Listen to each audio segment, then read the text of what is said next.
Thank you very much, Beth, for giving me opportunity to interview you for my YouTube channel and podcast and allowing me to tell about your work to my audience. Well, thank you. Are you kidding? It's thank you. You're the best. I can't believe you asked me. I'm honored. So I can see you're doing three different jobs. So I thought to tell about your jobs to my audience. So can you please introduce yourself? Yeah, my name is Beth Staub. I own Adventure Auto Glass with my husband. I own Adventure Photo Studios by myself, and I am they call me a visiting assistant professor of practice at Northern Arizona University, and I teach photography. So you're photography expert. Sure. I don't know if you ever truly can be an expert in photography because it's always changing, but I know a lot and I like to learn. So can you tell where it started and what made you to come into these professions? Sure. I was a high school teacher, so I taught television and radio. And then my husband was doing auto glass, and we had a baby girl, and he needed help. And we wanted our daughter to have a parent around, so I decided to help Dave with his business. So we built his business, and then we made an agreement that once Sydney went to college, I would be able to go back, get my master's, and hopefully teach at college. And I'm teaching at college. And I'm getting my master's. Great. Because, why not? So, what made you to come into photography? I've been doing that since junior high. I started in the yearbook. We had a yearbook club, and so I started with yearbook, and I've been shooting ever since. My dad did have a dark room in our basement, so I've been around photography my whole life. I love it. It makes me happy. Candid is my most favorite. I like to catch people in real life moments with real life expressions and real life smiles instead of the posed. You know, we see a lot of that too, and that's fine. The posed is fine, but the candid is my most favorite. So, how many stills that you have took in your entire experience? How many classes have I Photos, taken the photos. for photography? Yeah. A lot. And I still do. I take them every year. I take different classes because what's so awesome is obviously the change from film to DSLR now to mirrorless. I actually had to take a class from my actual camera I just bought. It was a 3-hour class because they're so technical now, which is so interesting to me. And I still don't know everything, but I'm pretty savvy with it. So I take classes every year for photography so that so I can try new things. I don't want to ever get stuck in a rut doing the same thing. And photography, that's an easy thing to do. And so yeah. Plus, I like to give obviously students new and exciting things. They need to know what's up. So And what is this adventure, other one that you're doing? the Adventure Auto Glass. Yeah. I have my prop. Woohoo! That we replace and repair auto like windshields for your car. Any glass in your car, we can replace or fix it. It's So very exciting. you're doing this from long time. Yes, since 2005. So how is this? Always this? Yeah, I how didn't is it understand. going and Oh, how how's is it it going? going? Um, I don't know how much you want me to get into the weeds of auto glass. It's a difficult industry. It is what's called unregulated, which means there are no federal standards for it. So pretty much anybody can literally cut into your car. There's no formal training. There's no formal anything. It's just woohoo. It's kind of like the wild, wild west out here. There's a company, a national company that basically and if you don't understand, let me know because this gets kind of weird. So we have insurance companies that in Arizona, they will pay for the auto glass when you break your glass. So there's an auto glass company that actually has made best friends with all the insurance companies. So they're what's called the third party administrator. So when you're calling your insurance company, you're really talking to a competitor, an actual auto glass company. It's nutty. They are not only like do auto glass and administer for most of the insurance companies, they make the glass and they are worldwide. They're giant and they're huge. And they help teach the insurance companies how to pay less. So it's a very frustrating thing that we're all going through. They're not supposed to what's called steer people to their company, but they do. They try to smush the little guy. It's a beautiful business. Like, they're brilliant. I mean, they're marketing, and they're absolutely brilliant. But it's really difficult to be a small guy in auto glass or gal. It is a difficult industry. It's fine. We've been alive since 2005. We're doing fine. My husband Dave, who is the installer, is ready to maybe do something different. So we're kind of in our what we call fourth quarter. So we're all right. We're fine. If we were to get into the game today, we wouldn't. We wouldn't get into auto glass because it's too the payout just isn't the same as it was about 10, 15 years ago. But it's all right. We have good friends like in the industry, and it's entertaining. But Dave is looking for other things to do, and we'll see what happens. So, what kind of challenges you face in this giving this service? With auto glass, Yeah, the payouts. So what happens is in Arizona, some states are different, and I'm not sure what it is like around the world because this company does take care of auto glass everywhere. But here in Arizona, you can have insurance pay for your glass. So what they're doing is, say, I'm going to use easy numbers for easy math. Say your windshield is list price, which means so it's $200. The insurance company will say, well, we're not going to pay you that. We're going to pay you 50% off, 60% off, 70% off. So instead of that 200, it's now very little.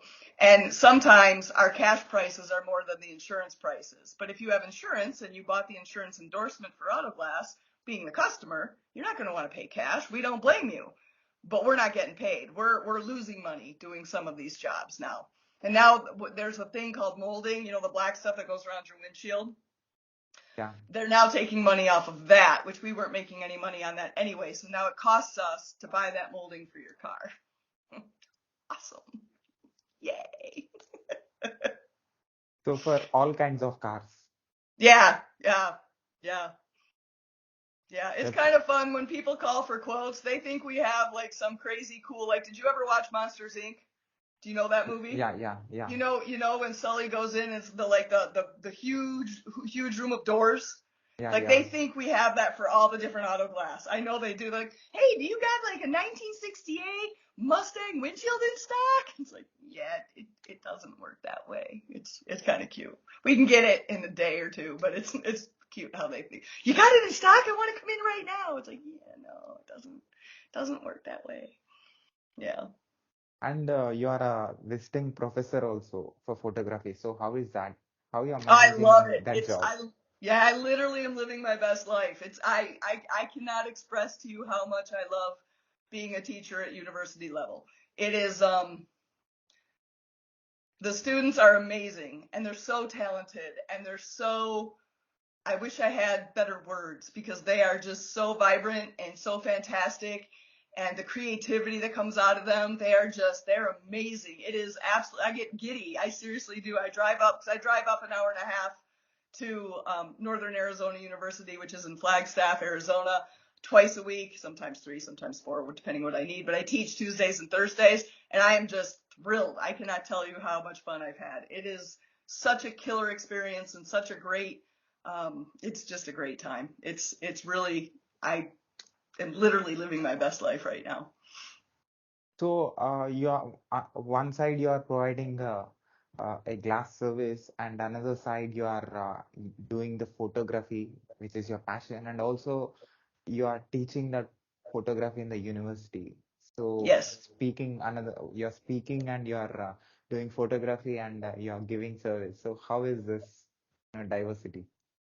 I love it. I love it. It's a lot. I have learned in the last year and a half, um, literally take one moment at a time, which probably was a very good lesson for me to learn. And I've also learned to, I've always, not always, but in my older years, I've learned about gratitude and how much you really need to appreciate every little thing every day. And that has just that's like on steroids now. I'm so thankful, and I just really enjoy every second because I don't know if I get hired again next year. I hope so. I don't know. So I just really have learned to be in the moment more present. And man, it is hard sometimes. I'm taking 2 classes too, so that is a lot, but it's all in time management, and it's all state of mind. It took me about a year to understand my schedule and not to freak out. I did a few freakouts, but this year is going much smoother, and I have a better rhythm this year, so I feel way more chill and more irie. It's good. So tell me about your photography skills, What would you like to know? what you have done. I do weddings and I do families. Most of my income, I started this business. I've been a photographer forever, but I started my business because in the town that I live in, I was a high school teacher. A lot of the students don't have a lot of money. We're not a wealthy area. And I really was sad that a lot of these kids don't get senior pictures because they can't afford them, especially if parents have multiple kids. It's a lot and it's expensive and it's just getting crazier and crazier. So I wanted to give them the gift of having a nice senior session, but at an affordable price. So that's why I started the business. So I really enjoy seniors. I love couples. I'll do weddings, but I prefer second weddings, and different types of weddings. The first weddings, that's not my gig, but I have plenty of people I can refer people to. Um, I love events. I love concerts. Concerts are some of my favorite because that is like the epitome of the candid, right? The candid photography of just catching people in the moment. I just did 2 concerts this summer and a wedding. We just did a family session. It was really neat. This family, a student of mine asked if I would do their family pictures, which I was so honored. So I asked her if it was cool if I brought other students to teach them how to do a location shoot, and they allowed that. And it was really fun. It was crazy windy, so they got the real experience of everything tipping over, and because we use big lights, we don't just go out with our camera. We have lights, and I want to teach them how to do a location shoot. And yeah, it's a lot of fun. My favorite, I also do landscape. I love landscape. um, I know the industry pushes people to choose one. I haven't had to, so I'm not going to. I love landscape and I love people, and I love putting people in landscapes. So why not do it? Nobody's told me no, so So capturing people and giving them the memories, how mhm. that feels. Oh, it's amazing. It's weird. That's a great question. It's weird because if I know the people, then I'll have conversation after. But if I don't know them, they take the pictures and then you don't hear. But in time, you'll see them like maybe on Instagram and it's like, oh, that's my picture. Like a family that I do regularly. We don't talk about it a lot. She obviously hires me every year, so I know I'm doing okay. But I went to their house and she had one of my pictures on a blanket, and I almost cried because I'd never seen that. You know what I mean? I'd never seen, like, I have pictures up. You can't see them, but I do have pictures up. But to see it in somebody else's house that they have printed my work and put it up is really touching. It's really humbling, and it's amazing. It's absolutely amazing. So we as a human beings evolved uh, uh, putting memories in different places and different using different forms of arts. So photography is one of the greatest arts that humans have created, and sharing that memories to the next generation. And you are doing something, very important job. So how? Uh-huh. I think so. Thank you. I'm glad you understand that because we right now with AI, people are freaking out. I'm not scared of AI because just like you said, AI can't create you and your Yeah. friends and your memories. Like AI is not going to do your wedding. You know what it's not going to do your graduation. It's not going to do your family gatherings. I've used AI since Lightroom came out, and I don't think people understand that. Lightroom and any editing software on this bad boy, it's all AI, and it helps us. It doesn't hurt us. It's not coming out to get us. I love it, and I love Photoshop, and I love Lightroom. I love how it can help. There's always, when new updates happen, I get a little worried because it makes it a little too easy. But then when I'm in a situation where I got to get so many pictures out at this time, it's a godsend. So it's a weird relationship with AI. AI cannot make a bad picture good. It just can't. It can save some of the noise, which some people would say that makes a bad picture good. Okay, but it's got to be a well exposed picture in order for it to be good. You know, there are things that we have to do as photographers to help the AI make our pictures even better. I don't know if that makes sense, but it's a whole controversy, and I'm sure somebody's gonna like let me know that I'm off my rocker. That's fine. It's my opinion, and that's what I teach my kids. So, yay! So how you're using technology in order to capture the organic and the natural things that you're seeing with your naked eye? I have a really badass camera. I really like my camera. She's really technical and she's super cool. So there's so much in that camera that helps support me in what I'm doing, whether I'm doing nature, whether I'm doing people, whether I'm doing um, a concert in a very dark venue, volleyball in a very badly lit gym. So the way the technology has come, especially with what's called ISO, and that if you did film, it's like film speed, but it also is how much light you need in order to produce a good picture. That's a very simplistic version of ISO. The ISO in my camera is so phenomenal. I can shoot in a very dark room without a flash. And at concerts, you can't have flash, yeah, obviously. So it allows me now to be able to shoot in places I never could with a film camera. Even with high speed film, you can't get away with it. You can now, and it's really super. It makes me very happy. I hope I answered the question. Okay. Yeah, yeah. So Okay. how much you know about photography? Because I can understand you are into different events with this. Um, hmm. I'm not sure how to answer that. Can you rephrase? Because you are into concerts and you are into Mhm. weddings and you are into nature and you're capturing everything which Mhm. belongs to different things. So how much you understood totally about actually what Okay. photography is? That's a good question. If I'm understanding you right, photography is broken down into composition. And it doesn't really matter what you shoot if you understand composition and have a good understanding about how to place things. The cool thing about photography, there's many cool things, but one of my favorite is if you understand the rules of composition, then you get to break the rules. And that's literally with everything with photography. If you understand your camera, you can force your camera then to do things that are wrong or, maybe never seen before or odd, that other photographers would never do. But that's the beauty of our industry, is that we are allowed to break the rules after you know the rules. And sometimes you break the rules before you know the rules, and it gets weird. But composition is something that I can use when I shoot weddings, families, engagements, babies, concerts, landscape, macro, flowers, anything. It's just where do I want to set it? And I am a true believer. There are technical photographers and there are more emotionally charged photographers. I'm a little of both. Probably when I'm out shooting, especially landscape, it's more emotional.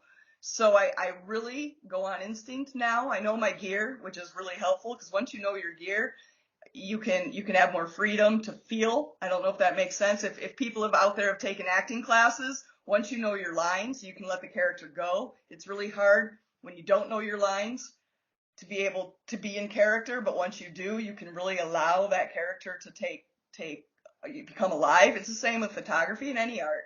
Once you know the dance steps, once you know what I mean, once you know your craft, you can really let go of then the technical, be in the moment and really feel, because obviously when it comes especially to nature, people are easy. They're feeling all the time. We can snap a picture even with this and say, hey, we can see how you're feeling. But with nature, to be able to express the feelings I felt at that moment when I shot that photograph, it's really important. There's got to be a why. And I'm really hitting my kids with that this semester, is what is your why? We go out and snap, and we snap, snap, snap, snap, snap, snap, snap, but we never stop and go, why am I taking this photo?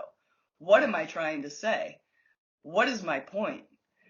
And if we would just stop and think about that, you'd get a better photograph. Even with this, why am I shooting my friend right now? And it doesn't have to be this long, sit down because you're missing the moment. You know what I mean? If your friend's being goofy, well, that's why. You know what I mean? And you want to take that picture. But really start thinking about, why am I here? Why am I doing this? What is my purpose? What is my point? What am I trying to say here? And it really does, especially in nature. It really will come across, or animals, or whatever, macro. You can tell if you put two photographs up of somebody that just snapped a snapshot and somebody who really sat down and thought about their why. You can see it. We see it on Instagram all the time. Scroll by, whoa, something makes you stop. You know what I mean? Yeah. It's that And feeling. how good you are in conveying the situation or the emotions that you capture with your pictures. I don't know. I guess you'd have to look at my photos and tell me. I think I'm all right. That's really subjective. That's up to the viewer. I get some love. I feel all right. I'm in business. So I feel like I do okay. It's hard because that's really your job. You know what I mean? You got to tell me. I think I love my work. I'm a little biased. So what your users, I mean people who used your service, what they say about your skills and your artwork? The best thing a person can say is to hire me again. That's the biggest compliment. I have not. I've gotten a lot of love. I have not gotten. I'm kind of scared to say it because I'm afraid I'm going to hex myself. But I've not had anybody come to me and say, "Well, I hate your work and I want a refund." So that's good. Um, I just saw a video that I showed my kids, they're young adults, that I showed my students, and he made some really good points. He said, this photographer said, the product that we're selling, because there are two distinct classes of, I don't know, class is the wrong word, but two distinct different types of photographers. You're technical and you're emotional. And a lot of us get really into the technical. We can, if you put up a photo, my class, we can tell you what's wrong with it, and we're really good at it, and that's the technical side. But it doesn't matter, because I made them think about what is their favorite picture. And not one of them technically is great. It's because, like we had talked about, the emotion. It's the emotion that was brought up at that particular moment. And that guy that I showed the video said, your product is the emotion and the experience. It's not the technical. It's how did they feel with you? How did you make them feel? And he said, women tend to be stronger at that. Of course, some men too, because these are all very wide generalizations. But because we're nurturing, moms and aunts, and you know what I mean, usually with the family, we're good at getting you to feel warm and fuzzy, where some men are very good at that too. But men tend to be more technical, where we tend to be more emotional, just because of human nature. It was a really interesting video, and I was really happy to show my kids, because we forget what our product is. We get so into the technical, and how can I posing. It's all about the posing. Oh, and it's not. It's about the experience, because if you can make your person feel comfortable and welcome and loved, they're going to automatically start posing for you, where it's just a little bit of lead, like, hey, just tilt your head over there. Oh yeah, that's beautiful. You know what I mean? But if you're relaxed, you're gonna do it. And I don't know how to communicate that to my students, because they get so uptight about, I have to pose. I'm like, you don't though. I mean, you do, but you got to focus more on making them feel comfortable. I hope that answered the question. I feel like I went off. I do that. Yeah. Professor, that's what I do. So change is constant in the Yeah. nature, and you are capturing things, and you're making people to see something that happened in the past. So are we, as I'm talking, general about photography, are we Yeah. doing crime in capturing everything that happened before? Oh, wow. I don't know how to answer that. I just taught a lesson about this week. I don't think I want to go down that road. I get pretty passionate and pretty I miss my calling. I really wish I would have been a photojournalist, and I really wish I would be, like, right now I really want to be in Ukraine. or in somewhere that's having a really difficult time, because I feel like those are the stories that are most important to us to capture for history, for time. And I do get pretty what's my word? I have justice issues. That's my word. When I see injustice, I feel like I need to fix it. And I'm really sad that I did not do that. I would have, and it's not too late. I still can. I know, and I'm working on it. Um, but yeah, I really wish I would have gone down that road where I could have been a war correspondent or a photojournalist in war or desperate issues, so I could have made a bigger difference. I feel like I missed out, and I'm disappointed in myself for that. Okay. Yeah.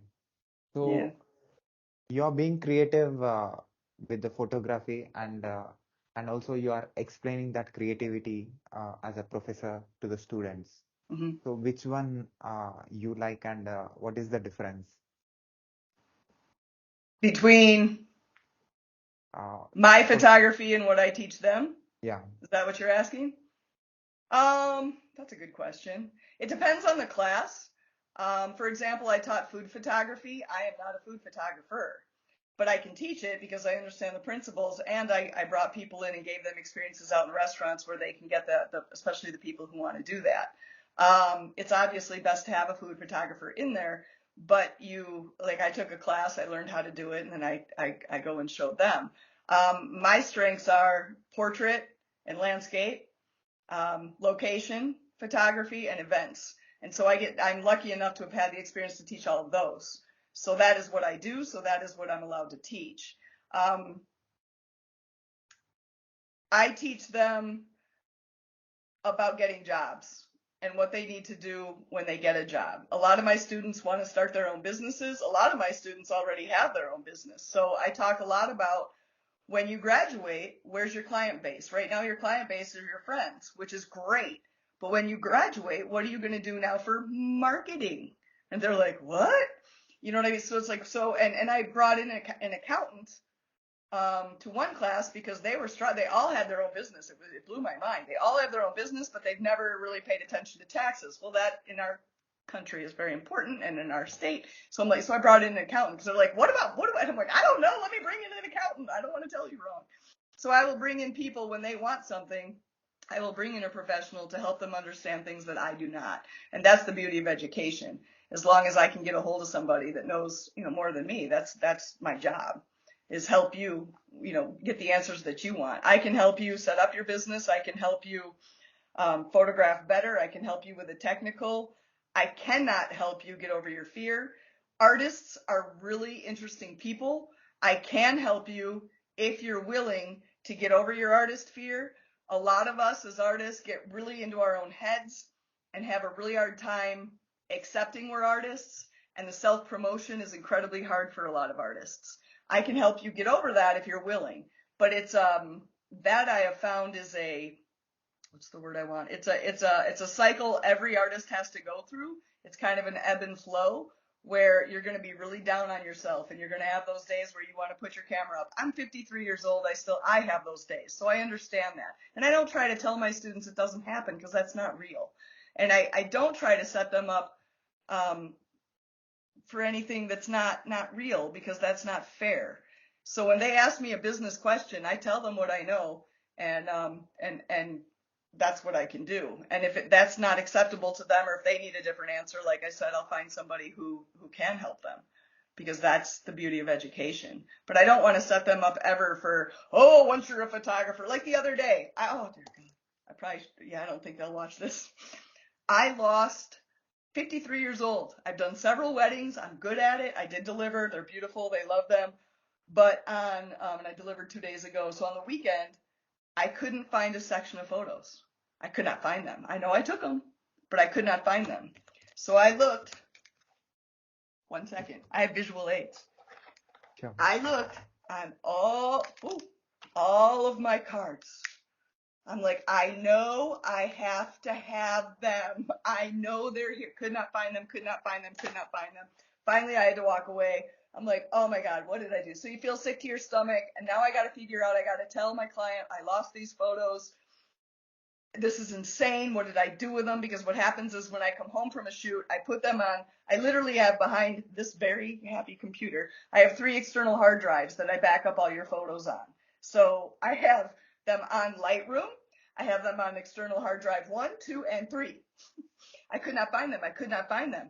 So I'm just like, I have to step away from here. I left. The next morning I came in, literally a card, and I was looking for something completely different. I put in a card. There they were. And so I share these stories with my students so they know that this is real life. People think photography is this glamorous, lovely, beautiful job. We're out there shooting models. It can be, but there's also the reality of what really goes on behind the scenes. And sometimes losing photos is one of it. So we talk about, if you lose photos, what do you tell your client? How do you address it? Because sometimes that's real. Sometimes these little suckers, they go bad. And you have no idea until after the shoot. That's fun. I've not had that happen, thank goodness. But or else you lose it, or oh dear God. And every mistake in photography I have made. My first formal photography class, my professor came up to me and said, Beth, this was film. He said, Beth, you have made every mistake my students in the last 13 years have made in one semester, and you are still here. What grade do you want? I'm like, a B? He's like, you got it. So photography is about making mistakes and fixing your mistakes. I think I went off. I don't know if I answered the question again. I did it again. Yeah, you did. So, Okay. yeah. And what motivates you, or what drives you to uh, catch your camera and capture something? Oh, that's a great question. That's a really great question. What does? Um, People. I'm driven to shoot different things with people because, like you said, the memories. Because I'm the mom. I have one daughter, and I'm always behind the camera. I have very few pictures of me and my daughter, and I don't ever want that to happen to another mom. So that's a big driving force, or any family member. With grandparents, they don't ever want to be in the pictures, and I'm trying to teach them. I'm coming up with ways to teach them that without sounding morbid, but when you go, we need those pictures of you. We treasure those. We want those. We think you're beautiful, and we want those photographs. And that's really hard for people because a lot of people don't like being in front of that camera. It's like public speaking. Nobody wants to give that speech. They'd rather die than give that speech. It's the same with photography. I had grandparents a couple months ago. They wanted pictures of the grandkids, and I'm like, well, you have to be in them too. And they're like, no, no, no. And I'm like, those little girls are gonna want to know you because they're 3. The girls were 3, and the grandparents are in their 70s. And I'm like, they're gonna want these pictures of you. And they both looked at me and went, oh, and they did. They complied, and they looked beautiful, and they are beautiful. And it kills me because we're so hard on ourselves, and I'm the worst critic of myself, just like we all are. But we are so beautiful. Like, I have literally never had any client come and break my camera because they're not attractive, ever. I see the beauty in you. I would love to do a photo shoot with you. You've got such great skin, and your face, and your smile, and your eyes, the light in your eyes. You are fantastic. Like right now, this is what we do. When we see you, we're like, oh, I see it. Oh, I want to go. Oh, hey, I want to do a shoot with you. It's what we do because we see the beauty in you. And what's really awesome about photography, my students ask me a lot, we're saturated. There's too many photographers. Well, I disagree. I think there's room for everyone because your personality isn't going to go with every photographer. You're going to find the person who clicks with you. And I shoot the way I see you. And if we had 6 photographers right here, they all would shoot you differently because we all see you differently. How are we oversaturated? You know what I mean? How you find the person who shoots you the way you love, and you're good to go. And I don't think we'll ever run out of photographers. I just don't, because we all see differently. I could take 10 photographers to the Grand Canyon, and you're going to get 10 completely different perspectives on the Grand Canyon. It's just the way it goes. And what's cool is if photographers would be awesome and we'd work together, we could all get better together. That's how I roll. I went off So on another tangent. yeah, you give. So, giving answer from, I mean, picking question from what you have said, about 70 plus years old grandparents with Mhm. grandchildren. Yeah. So when these grandchildren become 70 years old, they will see and they will take, pictures of their grandchildren. So that Yes. will be something that is very insightful if they That's a put very pictures together. that's a cool perspective. And I never thought of it that way, but yeah, they will. They'll be more open to it, I hope. That's brilliant. Because that meant so much to them. Love that. Look at you. Knew I But liked you're you. you're doing it actually. You are, that the value of that photo, Yeah. becomes, people will know about that, the picture value after 70 years, and you will be the reason for that value. Well, that means a lot, and that's quite a responsibility. Yeah. But that's all good. I treasure it. So when you're capturing something, do you think that these things are going to be, seen by grandchildren or the next generations? So when you're doing that, how responsible you feel? Oh, very. Every I take every family photo shoot very, very seriously because these are that's what's going in the book, in the photo album or wherever they store their photos. And I like to talk to my clients ahead of time to get to know who they are and understand their values so that I can, for that time, match that and try to give them the best possible experience that they have. So that when they look back on these pictures, they laugh and they remember the goofy times. When I take a family out, can you hear my dogs? I hope you can't hear them. I'm sorry if you can. I don't know if they're freaking out. Sorry. I have a lot of, we rescue dogs too, is what we do. Um, I take it very seriously because I make sure that I talk to my families. Like I was saying, sorry. When I take a family out, yes, it's posed. Yes, we get them all nice for the frame. But I let them know this is a day of play. We're gonna go throw leaves. We're gonna go play. I'm just here. You're gonna forget I'm here, and I'm gonna just watch you have family fun and see you as a family because that's what you want to remember. Those are the pictures that most moms and dads love. And the kids, as they grow up, they're like, oh my gosh, look what I did, and this is, oh, I was so little, and those are the moments I think that are so precious. The sit up straight and the turn to the right and the posed look is lovely, and there's a purpose for that too. But we usually remember, especially with families with toddlers, that the toddler was screaming 2 minutes before and that we were trying to get the hair straight. And mom wants us all to behave, and dad was mad before we came, and that is really hard to overcome at those very, the at the very posed, we're going to do family photos. So that's why I say, look, let that go before we do it. I'm like, let it go. We're going to look the way we're going to look. We're going to look great. I'll make you look good. Don't worry. You come and we're going to have fun. And that seems to help lighten up the family before the shoot because I don't know about you, but I know when my mom told us it was family time, it was more stressful than getting ready for church because you had to like, don't move, don't. And so everybody was upset, everybody was stressed out, everybody was, that's my memory of family pictures. And I don't want my families to feel that. And if they are stressed out, I tend to take them for a walk and I start to crack jokes, which don't usually go well, like because they look at me and are annoyed, and I make a fool of myself in order to help them get off whatever's in their head. And then I start with the kids because usually they're the easiest because they forget and they're like, ah, so we shoot them, and then mom and dad usually kind of lighten up and relax because those pictures you don't want to remember.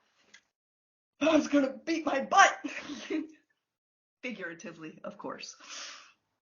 Yeah, so it's a huge responsibility. Weddings stress me out to no end. Weddings are probably wedding and families. Yeah. But I love it. So I keep doing it. Apparently I like stress. I love it. So as a photographer, what do you say about AI, artificial intelligence? I like it. What? Yeah, what AI cannot do that you are doing. AI can't take your photo.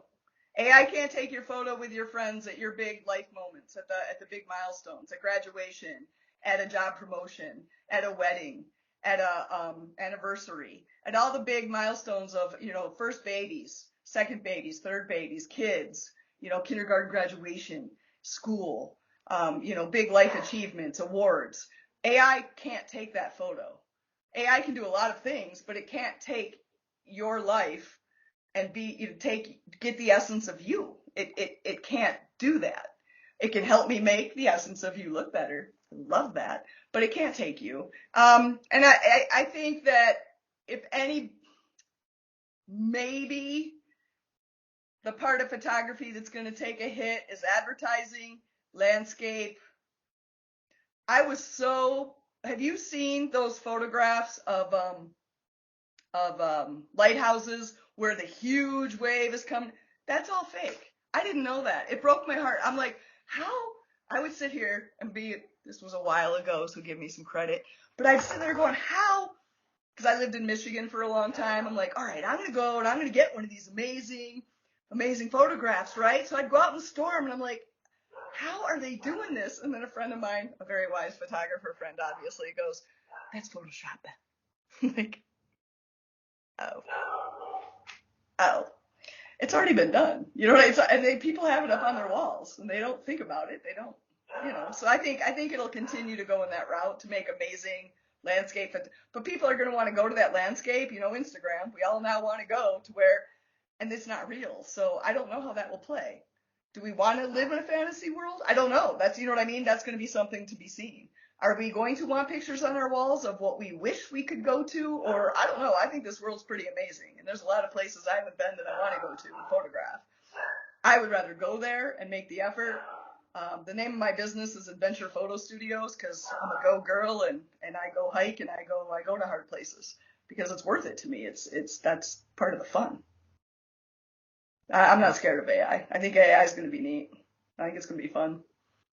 So as a photographer, you can find out which one is real and which one is not real. So how normal people can find it, or normal people can know that they will believe that that is true. Correct, and that's the hard thing. It's all about education, isn't it? I'm doing that in a class right now. One of my classes that I'm teaching, we're gonna do that for a final assignment. Make an AI photo, make a real photo, and take it around campus and do an interview. Which one's real? And how do you know? And it's all about critical thinking. And some people just don't care, and that's okay. I don't I don't know, but it's all about education, and it's all about how aware do you want to be as an individual of what's real, what's not real. And it's hard right now. A lot of different things in our world is real, not real, and it's getting tougher and tougher. So it'll be an Yeah, interesting ride. yeah, I just bought this topic because I'm a technologist. I'm very curious about these things. And Yeah, recently, the world experts, the world top technology leaders have, had a meeting. Elon Musk and Mark yeah, Zuckerberg and Bill Gates. They are talking about how we are going to, use AI and what are the yeah, things that needs to be done in order to give, the organic things to the humanity, not if AI should not affect actually the real things. So that's what Elon Musk is actually warning from long time. Also, a lot of leaders from long time are actually warning this, and actually this is affecting today. Also on YouTube, on social media, on Instagram, it is very hard for people to find and know which one is actually the real one. it So is. where we are going, doing this and, working on, what do you say? There will be a lot of AI experts who will be watching this conversation and listening to this conversation. They can be from Microsoft or Google or Facebook. What do you Yeah. say to them? Because you capture real, natural things, and these I, people are working on something which is not real. I don't really get to say anything because when I post on those, they own my stuff, so they're telling me, which is frustrating. I'm very much an advocate for fair use and for paying artists for their work. So that part of AI is frustrating to me, especially for writers right now. And like with the movie industry, if I say to the AI, I want to see a movie with Arnold Schwarzenegger and Christian Slater on a beach in Hawaii, and I want it to be a con type movie, and then boom, there it is. I mean, how is that fair to Arnold Schwarzenegger and Christian Slater? You know what I mean? To be able to, it's not, and it's copyright infringement. And I'm a huge advocate for the copyright. Obviously, I'm a photographer. I don't want people stealing my photos.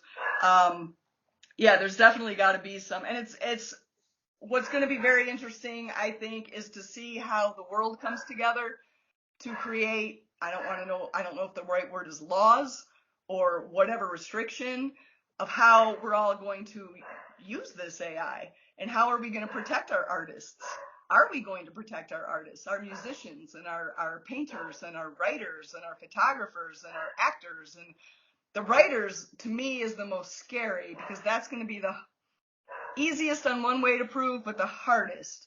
Because if you just say to the chatbot, hey, write me a paper of, they're stealing from everywhere. You know what I mean? And that's so powerful, but creepy and not cool, because that's totally copyright infringement. And if you wrote that, wouldn't you be mad? Wouldn't you want, you know what I mean? Wouldn't you want to be paid? It's so hard. It's so gray right now. It's exciting. I think it's really exciting. So in technology, how do you feel about it? Do you feel it's copyright infringement, or should it be just hey, let's all get in this pot and see what happens? How do you feel? Because you Yeah, have to there have a should be. different perspective. No, no, I agree with a lot of points that you have said. Okay. Yeah, so there should be some monitoring, and there should be a Yeah. human need to put a security measures in order to save the actual, the real content, and which one belongs to which creator. So that's very important. Yeah. I agree. Obviously, I'm an artist. I would, but yeah, that's awesome that you do, and that you're in technology, and that you understand and value the work of the artist. Thank you. That means a lot. Because I know not everybody in technology feels that way, and that's okay. That's what makes the world tick. It's going to be hard though, because how do we do a worldwide? You know what I mean? It's got to be worldwide. We're becoming so small as a world, which is great. I think that's so awesome. Like that we get to talk is so super sweet. Like this, where we would never have met before the internet. You know Yeah, what I mean? I just think it's so. I love technology, and I love the ability to be able to do stuff like this. This is so crazy. And Twitter. Okay, I mean X. I love X, because I get to talk to people all over the world and get to know what they're like and what their world is like. That I love it. I love it so much. So there's so much about technology I love. so the artwork that you're doing, also the artwork that you're teaching to people, so the pictures that you have taken, so this is going to play, don't know which, how many people it reaches in next Hmm. generations. So are you sending any information to the next generations with your pictures? Like, I hope so. we are like this, and we used to take, we used to marry like this, we used to take pictures like this in That's order a to. great idea. I never thought of that. That's really brilliant. I don't do that. I know there are people out there who do document that. I'm doing That's that. really interesting. Huh? I'm doing that Are on my you? channel. I'm on my channel. Actually, I'm documenting different countries' experts, capturing the video clips, interviewing like this, and on one platform. And I created a common platform. And my main intention is, don't know if, like you said, internet actually connected the countries. So why can't I use this technology, to combine everything and put on one platform, 100 countries on one platform, I and have maybe, goosebumps, don't man. know. That is so awesome. That is so cool. I would hug you right now. That is so awesome and so powerful. So if don't know if there is there are other species on other planets. Don't Yeah. know. Maybe, Yeah. there is a research going on. People think Well, that we are not alone on this, the in this Pentagon just universe. said that Yeah, they're in here. this universe. If they find a planet called Earth, and if they find Beth photography and photos, and they will get an information like there are Yeah. species like this and doing something, and you're sending some information. Also, they'll see my videos, like they will know these many types of people are living on this planet. So don't know that is completely hypothetical, but just thinking that I'm doing something which is going to give a lot of information to, next 100 years or 50 years. I told this when I was talking with one of the top technology leader, vice president of Amazon Web Services. I asked him, so you are saving all this data in the data Yeah. centers in the global infrastructure in different countries. Yeah. So what about, there will be a lot of natural disasters that will be happening, and we are saving all this data, photos, videos, all this data. Do you think that this is going to be alive for next 50 or 100 years? Do you think this is safe? And he said, we plan only for 5 years. We don't know what happens after that. Oh. Yeah, Huh. That's shocking. I thought he'd have a different answer for sure. That's kind of scary yeah, because you would hope that that leader would have more vision. I'm really kind of yeah. disappointed. Well, good for you for having the vision and good for you for implementing it. That's fantastic. I love that. So I love it. if we can put the same data in multiple sources, if we can lose one, we will still have another one. So it is good to have a backup copy of every content that we create, so that we don't need to feel bad when something goes wrong. So it's That's important why as a creator. that's why I have 3 external hard drives on this computer. Yeah, I know. It only takes one time of losing stuff and you're like, "Oh, that can't happen again." I'm so excited for you. Oh my gosh, you are doing such great things. Thank you. That's fantastic. I have a question for you.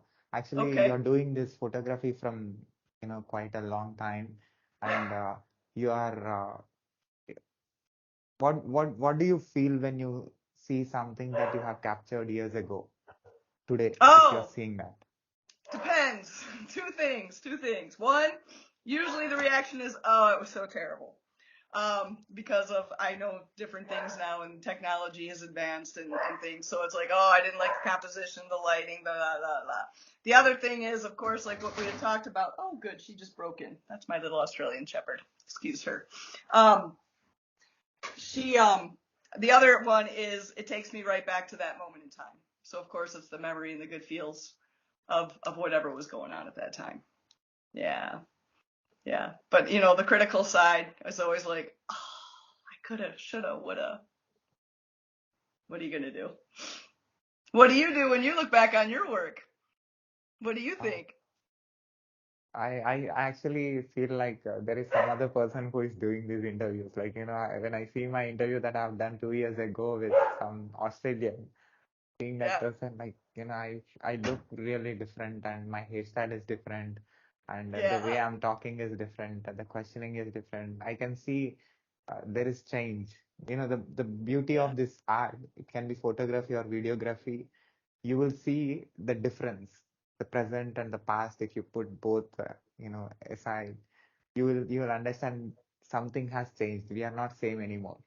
Yeah. And if we can let go of the ego, it's quite beautiful, isn't it? If we're not so judgy of ourselves and we really look back Yeah, at, wow, that evolution was beautiful.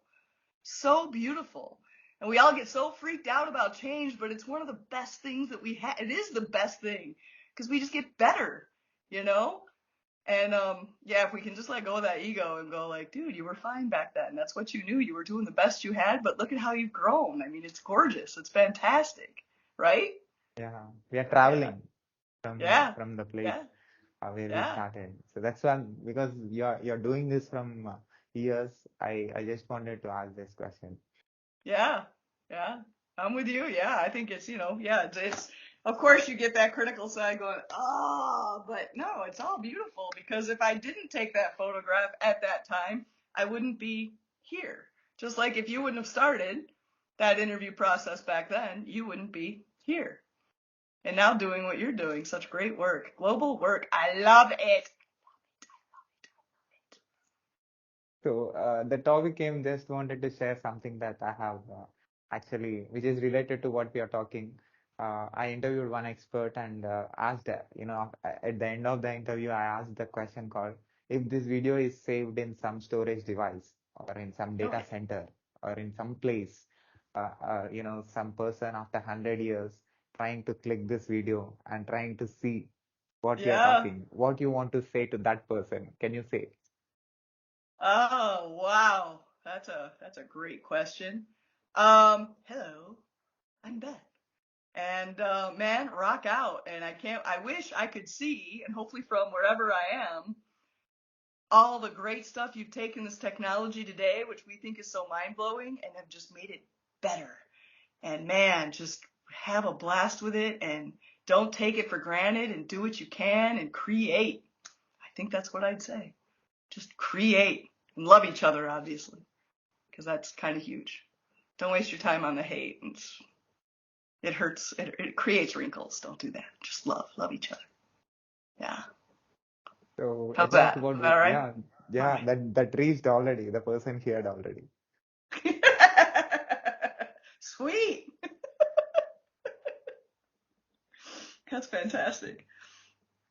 So what do you say to my audience who is listening to this conversation and watching you and me from anywhere on this planet? I think that if you are an artist, you need to get over yourself, embrace it, love it, and get to know your best self. And again, the whole ego thing, let that go. This is to me just as much as to your audience and to whoever's watching, because it just wastes time. That ego gets in there, that negative self-talk, that I can't do it. Nobody's telling you no. Go, do, create, just and love each other. Was it one of our great persons on the planet said once, our job on this planet is to walk each other home. That's what we got to do. So while we create, remember to walk each other home. Take good care of each other. That's all we got to do. If we'd all just take care of each other, what a world we live in, huh? Yeah. Dom Ross, I think believe it was Dom Ross. That's great. Yeah. So at last, what is your observation about my work, me talking with different country people, and more than 600 interviews I have done from 100 countries in I last love three it. years. So how is I this? think I think what you've done is really broken some really cool barriers, and I hope you keep doing it because it helps everybody have a better understanding of what's going on outside of their neighborhood, which I think is so absolutely vital and huge. And I hope you continue, and I hope the best for you, and I hope I get to reappear someday. And I just think this is the coolest thing ever. That's what I think. And I love your questioning. I love your personality. I think you're so fun. And yeah, you just keep rocking, keep doing your thing. So I did masters in software engineering and bachelor's in computer science and engineering. Right now I'm doing some DevOps engineering and software development projects for a UK company remotely. Yeah. And these interviews I'm taking, that is my full-time job. These interviews Yeah. that I'm doing actually to taking a responsibility as a human being and want to Yeah. give something very valuable to the next generation people. So this is something that I'm doing. So how this is going to helpful for me in my career, also in my life, talking You with want me to answer various that for people. you? Yeah. You're doing it.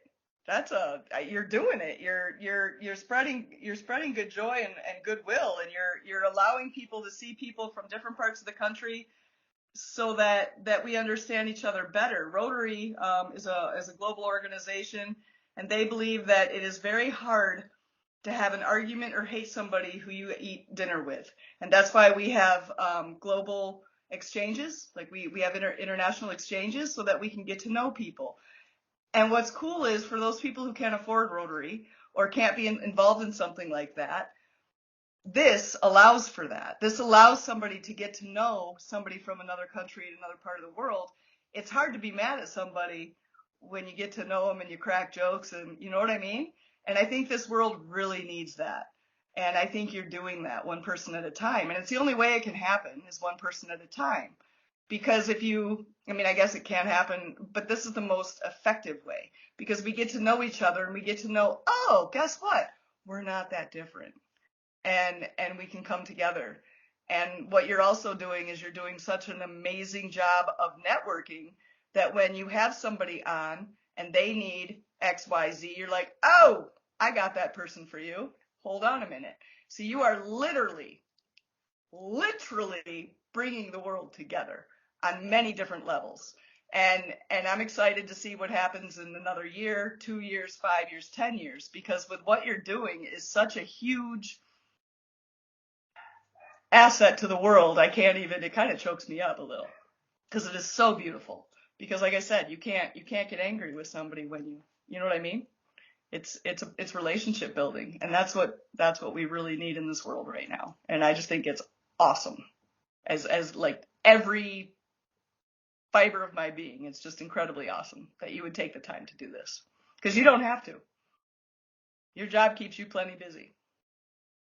Yeah, you're a I'm rock feeling star. very, I'm feeling very happy that another artist from another part of the world is observing, value in something that I'm doing. So that makes me feel really, really happy.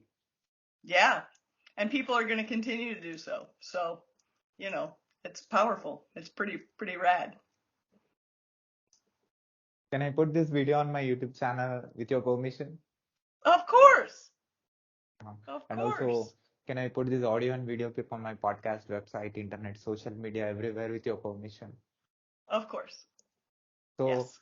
you want to share your web links, websites, the service that you are doing to my audience, your online presence. Yeah, I'd love that. Thank you. That was very generous. Instagram is Adventure Photo Studios. That's my website, my Instagram, Facebook. I'm Beth with an exclamation point. Same with Twitter/X. It's Adventures Photo Studios. Come follow me and let's have some good times. I'll put those links on the screen. People who find Thank, the video on YouTube or anywhere in the internet can able to see the work that you're doing and also can thanks, take your man. service. All right. Thank you. That's awesome. Appreciate it.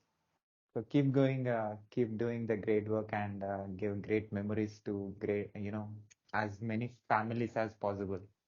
Right on. And you do the same. You keep talking to individuals and you're creating world peace, my friend. Nicely done. Thank you. Thank you for your time again and Thank you. It's been yeah, an take care. honor. Thank you. Take care. Bye.